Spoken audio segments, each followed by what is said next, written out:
دنیا میں ایسی بہت سی قومیں ہیں، بہت سے ایسے ممالک ہیں جہاں پر سب کچھ ہے، وسائل بھی ہیں، لوگ بھی ہیں، صلاحیت بھی ہے، لیکن پھر بھی وہاں پر غربت ہے، بدحالی ہے، محرومی ہے۔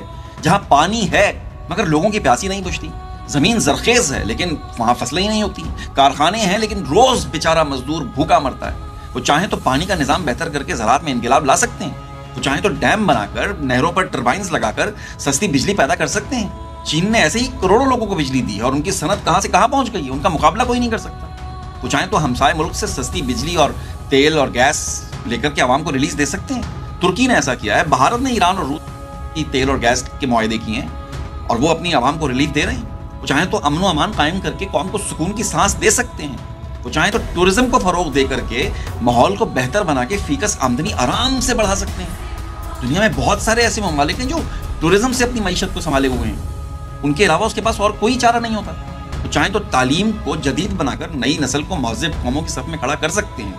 وہ غربت اور جہالت کا خاتمہ کر کے ریاست کو خوشحال بنا سکتے ہیں، جیسے چین نے پچھلے 15-20 سالوں کے اندر کروڑوں لوگوں کو غربت سے باہر نکالا۔ لیکن وہ ایسا نہیں چاہتے۔ کیوں؟ کیونکہ یہ ان کا مقصد ہی نہیں ہے۔ ان کا مقصد قوم بنانا نہیں ہوتا ہے، ان کا مقصد اقتدار کو قائم رکھنا ہوتا ہے۔ ان کا ہدف ترقی نہیں ہوتا ہے، بلکہ وہی پرانا کھیل گھسا پیٹا، طاقت، دولت اور کنٹرول۔ وہ جان بوجھ کر عوام کو مصروف رکھتے ہیں، روزمرہ کے مسائل میں الجھا دیتے ہیں تاکہ کوئی بڑا سوال پیدا ہی نہ ہو، اٹھے ہی نہ۔ وہ جان بوجھ کر مہنگائی بڑھاتے ہیں تاکہ عام آدمی بیچارہ صرف روٹی کے پیچھے ہی دوڑتا رہے۔ دنیا کے کئی ایسے خطے ہیں جہاں پر محنت عوام کرتی ہے پر سلطنت امیروں کی کھڑی ہوتی ہے، جہاں غربت خود پیدا نہیں ہوتی ہے بلکہ پیدا کی جاتی ہے، جہاں علم کو روک کر جہالت کو فروغ دیا جاتا ہے۔ اور پھر لوگ اگر ان سے پوچھتے ہیں کہ ہماری زندگیاں کیوں نہیں بدل رہی ہیں تو ان کو ایک ہی جواب دیا جاتا ہے کہ بھائی یہ تمہاری قسمت ہے اور قسمت کا لکھا کون ٹال سکتا ہے۔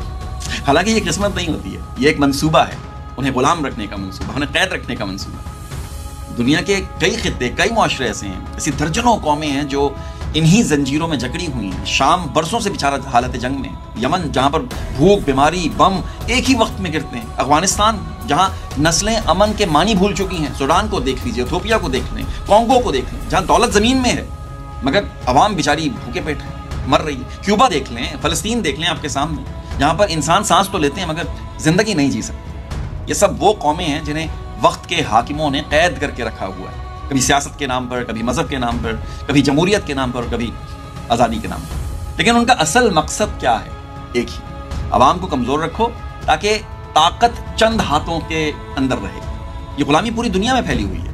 اسی طرح اور بھی کچھ ممالک ہیں جہاں طاقت صرف چند لوگوں کے ہاتھ میں ہے، جہاں یہی سب کچھ ہو رہا ہے جو میں نے اوپر آپ کو گنوایا ہے۔ اب آپ سوچ رہے ہوں گے کہ میں نے ایک ملک کا نام نہیں لیا، وہ میں نے ذہن پہ کافی زور ڈالا لیکن وہ نام میرے ذہن پہ آ نہیں رہا۔ آپ بتائیں ایسے اور کون کون سے ممالک آپ کے ذہن میں آتے ہیں جہاں پر طاقت صرف چند لوگوں کے ہاتھ میں ہے اور عوام کو جان بوجھ کر غریب رکھا جاتا ہے؟ بہت شرارتی ہو گیا ہوں ویسے۔